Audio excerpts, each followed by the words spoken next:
நவீன இந்தியாவை வடிவமைத்த ஜவஹர்லால் நேருவின் பிறந்தநாள் கொண்டாட்டத்தை மத்திய அரசு மறந்துவிட்டதாக காங்கிரஸ் கட்சியின் செய்தித் தொடர்பாளர் குஷ்பு குற்றம் சாட்டியுள்ளார்.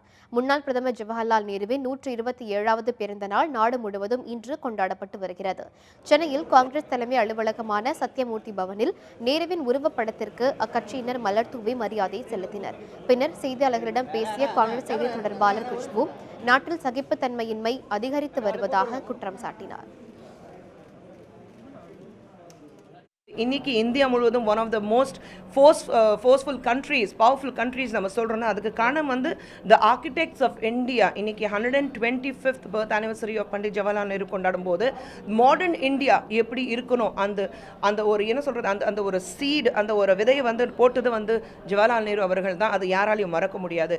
இன்னைக்கு ஜவஹர்லால் நேரு அவருடைய பிறந்த நாள் வந்து சென்ட்ரல் கவர்மெண்ட் பெருசாக கொண்டாடலைனாலும் மக்களுக்கு தெரியும், குழந்தைங்களுக்கு தெரியும், சில்ட்ரன்ஸ் டேனா அது ஒரு பீஸ் அண்ட் யூனிட்டி அது இருக்கணும். அதுக்காக தான் வந்து ஜவஹர்லால் நேரு இருந்தார்.